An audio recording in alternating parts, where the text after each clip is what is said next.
SSC மைதானத்தின் அழகான அந்த தோற்றம் இப்பொழுது உயர்ந்து நிற்கின்ற இந்த மின்விளக்கு கோபுரங்கள் ஆரோடு சேர்த்து மேலும் கம்பீரமாக மாறியிருப்பதை நீங்கள் பார்க்கின்றீர்கள்.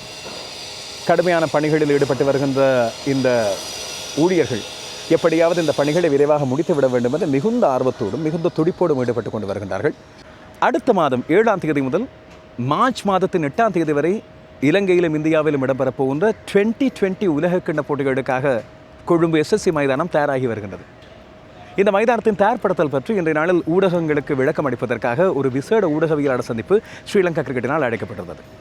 அதோடு சேர்த்து ஒரு கிரவுண்ட் டூர் ஒன்று இந்த மைதானத்தை சுற்றி நாங்கள் பார்க்கக்கூடிய இப்போது நடக்கின்ற கட்டுமான பணிகளை பற்றி அவதானிக்கக்கூடிய ஒரு சுற்றுலாவும் ஏற்பாடு செய்யப்பட்டிருந்தது. ஸ்ரீலங்கா கிரிக்கெட்டின் தலைவர் ஷமி செல்வாவை நாங்கள் சந்தித்து அவரிடம் சில விடயங்களை பற்றி பேசி கலந்துரையாடி கேள்விகளை கேட்கக்கூடியதாக இருந்தது.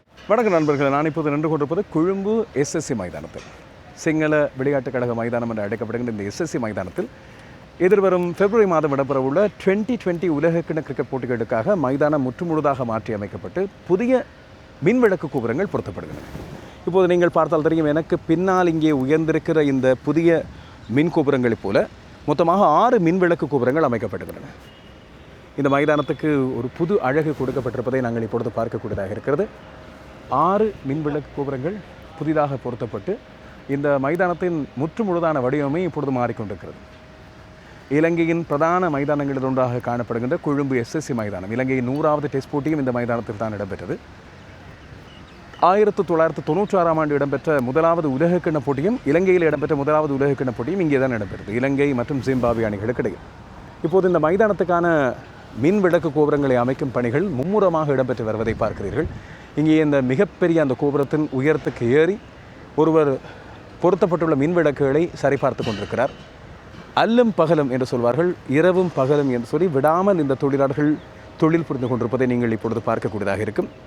மிகப்பெரிய ஒரு சிரமமான பணி, அதை கிரமமான முறையில் மேற்கொண்டு வந்து கொண்டிருக்கின்றார்கள். இந்த ஒரு மின்விளக்கு கோபுரத்தில் மட்டும் இப்போது 5 தொழிலாளர்கள் நின்று இந்த மின்விளக்குகளை பொருத்தி கொண்டிருக்கிறார்கள்.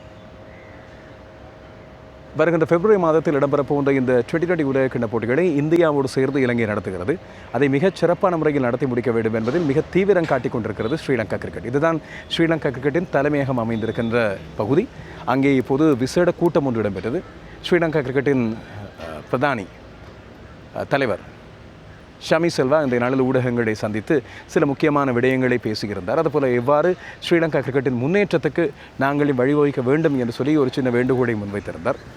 இந்த மைதானத்தின் அமைப்பை பார்த்தால் இப்பொழுது உங்களுக்கு தெரியும், புற்றரை எப்போதும் சரியான முறையில் பேணப்பட்டு பராமரிக்கப்பட்டு கொண்டிருக்கிறது. ஸ்கோபோர்டு இங்கே அண்மையில் புதிதாக மெருகேற்றப்பட்டிருந்தது. இதுபோல் பவிலியன், இந்த கிராண்ட் பவிலியன் இதுதான் எஸ்எஸ்சி மெம்பர்ஸ் பவிலியனும் அதுபோல் பிரதானமாக இருக்கின்ற பார்வையாளர் அரங்கம். இது எஸ்எஸ்சி மைதானத்தில் உள்ள ஸ்ரீலங்கா கிரிக்கெட்டின் தலைமையகத்துக்கு மேலே அமைந்திருக்கின்ற பார்வையாளர் அரங்கம். இந்த பார்வையாளர் அரங்கங்களும் முற்றுமுழுதாக மெருகேற்றப்பட்டு மாற்றி அமைக்கப்பட போகின்றன. புதிய கொள்ளளவோடு கூடியதாக இந்த மைதானம் உருவாக்கப்படும் என்று சொல்லப்படுகிறது. இப்போதைக்கு 18,000 பேரை கொள்ளக்கூடியதாக இந்த மைதானம் இருக்கும் என்றாலும் இன்று பொதுவாக இங்கே கலந்து கொண்ட ஊடகவியலாளர்கள் எங்களுடைய கருத்து, இந்த 18,000 பேர் என்பது போதாது, இதைவிட அதிகமாக பார்வையாளர்களை கொள்ளக்கூடிய அளவில் இது உருவாக்கப்பட வேண்டும் என்பதுதான் எங்களுடைய கருத்து. ஸ்ரீலங்கா கிரிக்கெட்டின் பிரதானி ஷமி செல்வாம் அதை ஏற்றுக்கொண்டார். உதாரணமாக இந்திய பாகிஸ்தான் அணிகளுக்கு இடையிலான போட்டிகள் இடம்பெறும் இடையில் இன்னும் 30,000 ரசிகர்களை கொள்ளக்கூடிய அளவுக்கு எங்களது அரங்கங்கள் போதாமல் இருக்கின்றன என்று சொல்லி அவர் குறிப்பிட்டிருந்தார். அது ஆர் பிரேமதாச மைதானத்தில் இடம்பெற போகிற போட்டி. அந்த போட்டிக்கான ஆசனங்களின் எண்ணிக்கையும் இப்பொழுது அதிகரிப்பதற்கான முயற்சிகள் இடம்பெற்று வருகின்ற நிலையில் எஸ்எஸ்சி மைதானம் 1.8 பில்லியன் செலவிலே இங்கே புதிய இந்த மின்விளக்கு கோபுரங்கள் எல்லாம் பொருத்தப்பட்டு பகலிரவு போட்டிகள் நடத்தப்படக்கூடியதாக இந்த மைதானம் உருவாக்கப்படும் வேளையில் இன்னமும் ஆசன எண்ணிக்கை அதிகரிக்கப்பட வேண்டும் என்பதுதான் நாங்களும் விரும்புகின்ற விடயம். இது பொதுவாக யதார்த்தமாக ஏற்றுக்கொள்ளப்படக்கூடிய ஒரு விடயம். எனவே அதற்கான நடவடிக்கைகளை மேற்கொள்ளப்படும் என்று நாங்கள் நம்புகிறோம். இப்போது இந்த மைதானத்தை நீங்கள் பார்த்து கொண்டிருக்கிறீர்கள். இந்த மைதானத்தின் முழுமையான அரங்கு ஏற்பாடுகள் மிகச் சிறப்பான முறையில் இடம்பெற்றுக் கொண்டு வருகின்றன. 6 மின்விளக்கு கோபுரங்களில் 1, 2, 3, 4 கோபுரங்கள் முற்றுமுழுதாக மின்விளக்குகள் பொருத்தப்பட்டாயிற்று. புதிய தொழில்நுட்பத்தோடு கூடிய மின்விளக்குகள் பொருத்தப்பட்டுள்ளன. எனவே பார்வையாளர்களுக்கு போட்டிகளை பார்க்கும் போதும் ஒரு பரவச நிலை ஒன்று ஏற்படும். அதுபோல தொலைக்காட்சியின் மூலமாக இந்த போட்டிகளை பார்ப்போருக்கும் ஒரு புது அனுபவம் கிட்டக்கூடியவாறு இந்த ஏற்பாடுகள் செய்யப்பட்டிருப்பதாக தெரிகிறது. இந்த மைதானத்தின் ஏனைய கட்டுமான பணிகள், குறிப்பாக பார்வையாளர் அரங்கங்களை புதுப்பிப்பது, புனர் நிர்மாணிப்பது, இப்படியான விடயங்களும் நடந்து கொண்டிருக்கின்றன. மைதானத்தின் புற்களை பொறுத்தவரையில் உலகத்தின் உயர்தரமான புற்றரை இங்கே பயன்படுத்தப்பட்டு கொண்டிருக்கிறது. எனவே அதில் பெரிய அளவில் மாற்றங்கள் இருக்காது. ஆனால் மைதானத்தின் சீரமைப்பு பணிகளை பொறுத்தவரையில் அத்தனை கட்டுமான பணிகளுக்கும் சேர்த்து 1.8 பில்லியன் ரூபாய் இதற்கு பயன்படுத்தப்படுகிறது என்று சொல்லப்படுகிறது. இங்கே இருக்கின்ற பழைய கட்டுமானங்கள் சில இடிக்கப்பட்டு புதிய கட்டுமானங்கள் ஆரம்பிக்கப்பட்டிருப்பதையும் பாதுகாப்பான நடவடிக்கையோடு அவற்றை புதுப்பித்துக் கொண்டிருப்பதையும் நாங்கள் இப்பொழுது பார்க்கிறோம். இந்த 6 மின்விளக்கு கோபுரங்களும் நவீன தொழில்நுட்பத்துடன் கூடிய மின்விளக்குகள் பொருத்தப்பட்டு பார்வையாளர்களுக்கும் முக்கியமாக வீரர்களுக்கும் எந்த விதமான கவனச்சிதறலையும் குழப்பத்தையும் இல்லாவிட்டால் போட்டிகள் ஆடும்போது இடையூறுகளையும் ஏற்படுத்தாதவாறு உருவாக்கப்பட்டு கொண்டிருப்பதாக சொல்லப்படுகிறது. இதற்கு சர்வதேச தொழில்நுட்ப துணையும் தேடப்பட்டுகிறது. இந்த பகுதியில் இருக்கின்ற அந்த மைதான பராமரிப்பாளர்கள் மிக கடுமையாக தங்களுடைய பணியை மேற்கொண்டு வருவதை நாங்கள் இப்பொழுது பார்க்கக்கூடியதாக இருக்கிறது. எஸ்எஸ்சி மைதானத்தை பகிரவு போட்டிகள் நடத்துகின்ற மின்விளக்கொடி பொருத்தப்பட்ட மைதானமாக மாற்றுகின்ற 1.8 பில்லியன் ரூபாய் செலவும் ஸ்ரீலங்கா கிரிக்கெட்டினால் பொறுப்பேற்கப்பட்டதாக இந்த நாளில் உறுதி செய்திருந்தார் ஸ்ரீலங்கா கிரிக்கெட்டின் பொருளாளரான சுஜீவ கொடலியத்.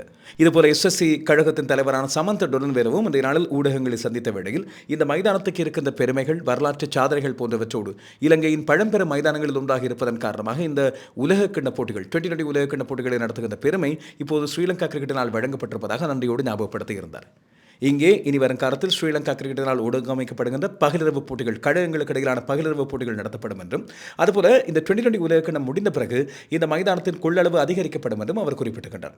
மைதானத்தின் பல்வேறு கட்டமைப்பு பணிகளின் அடிப்படையில் இனி வரும் காலத்தில் 30,000 ரசிகர்கள் இருந்து பார்க்கக்கூடிய மாதிரி இந்த மைதானத்தின் கொள்ளளவு அதிகரிக்கப்படும் என்பதை உறுதிப்படுத்தியிருந்தார். அதேபோல வாகன தரிப்பிடங்களுக்கான வசதிகள் அரசாங்கத்தோடு பேசி அதற்கான நடவடிக்கைகள் எடுக்கப்பட்டு வருவதாக அவர் குறிப்பிட்டார்.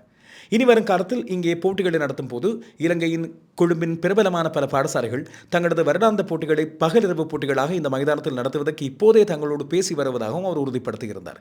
ராயல் தோமியன், ஆனந்த, சென்ட் ஜோசப், சென்ட் பீட்டர்ஸ் ஆகியவற்றுக்கு இடையிலான போட்டிகள் இங்கே நடத்தப்படுவது பற்றி இப்போதே தங்களிடம் பேசியிருப்பதாக அவர் குறிப்பிடுகிறார். எனவே இனிவரும் காலத்தில் இந்த மைதானத்தின் பராமரிப்புகளை ஸ்ரீலங்கா கிரிக்கெட்டின் உதவியோடு தாங்களும் பார்த்துக் கொள்ள இருப்பதாக அவர் உறுதிப்படுத்தியிருந்தார். ஸ்ரீலங்கா கிரிக்கெட்டின் தலைவர் ஷமி செல்வா இன்னொரு மகிழ்ச்சியான விடயத்தை, ரசிகர்களுக்கு மிக மகிழ்ச்சி தரக்கூடிய விடயத்தையும் இந்த நாளில் சொல்லியிருந்தார். டிட்வா புயலினால் பாதிக்கப்பட்ட இலங்கையின் நிவாரண பணிகளுக்காக வருகின்ற ஆகஸ்ட் மாதம் நடைபெறவுள்ள இந்திய அணியின் இலங்கை சுற்றுப்பயணத்தின் போது ஏற்கனவே திட்டமிடப்பட்ட உலக டெஸ்ட் சாம்பியன்ஷிப்பின் 2 டெஸ்ட் போட்டிகளுக்கு மேலதிகமாக 2020 சர்வதேச போட்டிகளில் விளையாட இந்திய கிரிக்கெட் சபை சம்மதம் தெரிவித்திருப்பதாக அவர் குறிப்பிட்டிருந்தார். இது குறித்து இந்த விடயத்தை அவர் சொல்லும் போது ஒரு விடயத்தை தெளிவுபடுத்தியிருந்தார். கடந்த ஆண்டு 2025 இறுதியில் உதவிக்கரம் நீட்டுவதற்காக இலங்கைக்கு வந்து ஆட இருந்தது. குறிப்பாக ஒரு மனிதாபிமான நடவடிக்கையாக இந்திய அரசாங்கம் ஏற்கனவே இலங்கைக்கு வழங்கி வருகின்ற உதவியைப் போல மேலதிகமாக நிவாரண நிதி சேகரிப்புக்காக 2 T20 சர்வதேச போட்டிகளில் விளையாடுவதற்கு இந்த அணி வர விருப்பம் தெரிவித்திருந்தது. என்றாலும் மிக குறுகிய கால அவகாசம் காரணமாக ஒளிபரப்பு நிறுவனங்களை ஏற்பாடு செய்வதில் சிக்கல் நீடித்ததன் காரணமாக இந்த போட்டிகள் கைவிடப்பட்டன.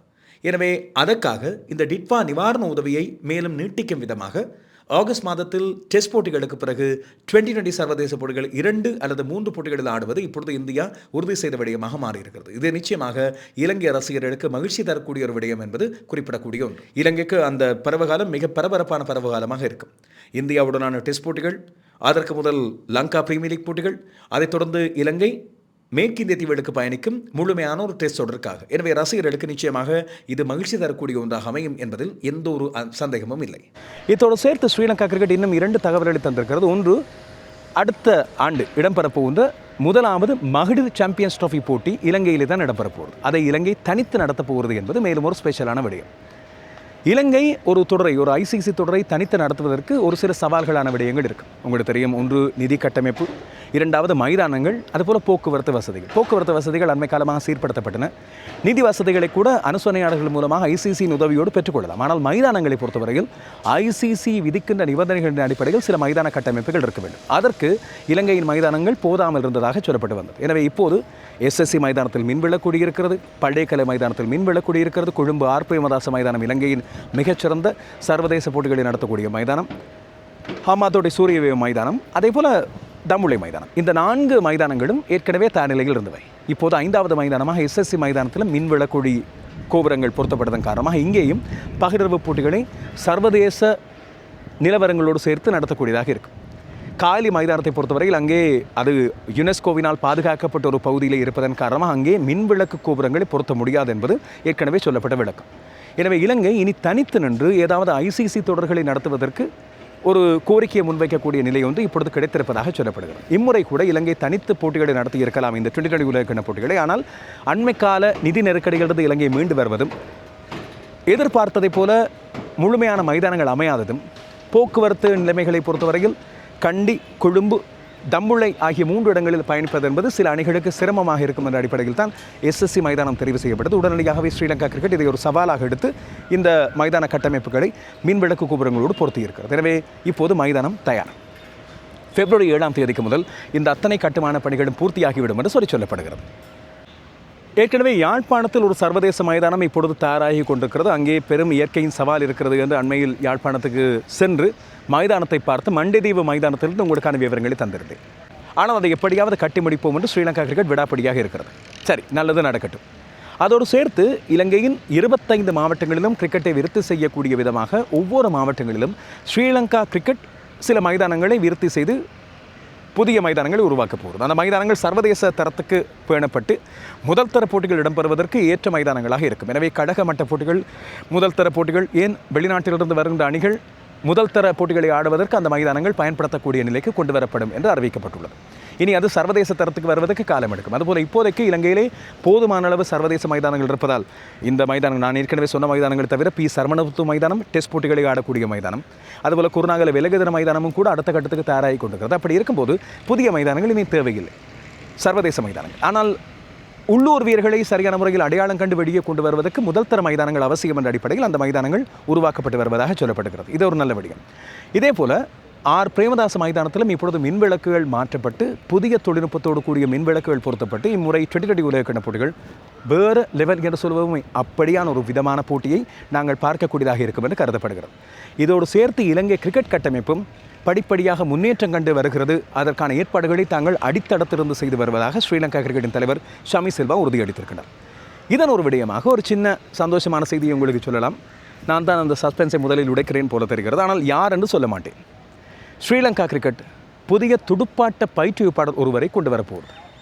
ஏற்கனவே தலைமை பயிற்றுவிப்பாளர் சனத் ஜயசூரிய பற்றி பல்வேறு ஊடகங்கள் பல்வேறு விமர்சனங்கள் முன்வைத்த போதிலும் ஸ்ரீலங்கா கிரிக்கெட் அவரை குறித்து தாங்கள் திருப்தி அடைவதாக சொல்லியிருக்கிறது. அவரது பெறுவர்களும் அவர் அணியை கொண்டு செல்லும் விதமும் தங்களுக்கு திருப்தி தந்திருப்பதாக சொல்லியிருக்கிறது. அவர் தொடர்ந்து பயணிப்பார் அணியோடு சேர்த்து. சனத் ஜயசூரியவுக்கு மேலதிகமாக பவர் பேட்டிங் கோச்சாக ஒருவர் நியமிக்கப்பட்டிருந்தார், ஜூலியன் வூட். அதுபோல் துடுப்பாட்ட பயிற்றுவிப்பாளராக ஒருவர் நிரந்தரமாக இருக்கிறார், தில்லினகாந்த் தம்பி. ஆனால் உலகத்தரம் வாய்ந்த ஒரு புதிய துடுப்பாட்ட பயிற்றுவிப்பாளர் இலங்கையோடு சேர்ந்து கொள்ளப் போகிறார் இன்னும் ஒரு சில நாட்கள். இந்த 2020 உலக கிண்ணத்துக்கு இலங்கையை தயார்படுத்தும் விதமாக அவர் இணைந்து கொள்ளப் போகிறார் என்ற செய்தியும் இந்த நாளில் ஸ்ரீலங்கா கிரிக்கெட்டின் தலைவரினால் வெளிப்படுத்தப்பட்டிருக்கிறது. யார் என்று முடிந்தால் ஊகித்துக் கொள்ளுங்கள். விரைவில் அந்த சந்தோஷமான செய்தியை உங்களுக்கு கொண்டு வர காத்திருக்கிறேன். இதுபோல ஜூலியன் வூட் இப்பொழுது இலங்கையின் ஏனைய கட்டமைப்புகளில் மகளிர் அணி, 19 வயதுக்கு உட்பட்ட அணி, இளையோர் அணி என்று பல அணிகளோடு சேர்ந்து பயணிப்பதாக சொல்லியிருக்கிறார்கள். அதேபோல் இன்னொரு முக்கியமான விடயம் எடுக்கப்பட்டிருக்கிறது. இலங்கை கிரிக்கெட் வீரர்களுக்கு இந்த முகாமையாளர்கள் தொல்லை, ஏஜென்ட்ஸ் தொல்லை போன்றவை அதிகமாக அவர்களை வேறு வேறு பாதையில் அழைத்து கொண்டு போகிறது, பிரான்ச்சைஸ் போட்டிகள் மற்றும் இதர விடயங்கள் காரணமாக. எனவே அதையெல்லாம் தடுத்து நிறுத்துவதற்கான ஏற்பாடாக 19 வயதுக்கு உட்பட்ட வீரர்களுக்கு இனிமேலும் இந்த முகாமையாளர்கள் என்ற விடயம் இருக்காது. அவர்கள் நேரடியாக ஸ்ரீலங்கா கிரிக்கெட்டினால் நிர்வகிக்கப்படுவார்கள். எனவே அவர்களது கவனம் சிதறாமல் தனியே போட்டிகள் மட்டும் அவர்கள் பயணிக்கக்கூடியதாக இருக்கும் என்ற விடயமும் இப்பொழுது எடுக்கப்பட்டுகிறது. இன்னும் பல விடயங்கள் நடக்கின்றன. நான் நேற்று தான் என்னுடைய நேரலை காணொலியில் சொல்லியிருந்தேன், புது வருடம் இனி எல்லாமே நல்லா நடக்கும் என்று சொல்லி ஸ்ரீலங்கா கிரிக்கெட்டுக்கு அப்படியே நன்றாக நடக்கக்கூடிய ஒரு காலகட்டம் ஆரம்பித்திருப்பதாக நாங்கள் நம்புகிறோம். அப்படியே நல்ல விடயங்கள் நடக்கும் என்று சொல்லி எதிர்பார்த்திருப்போம்.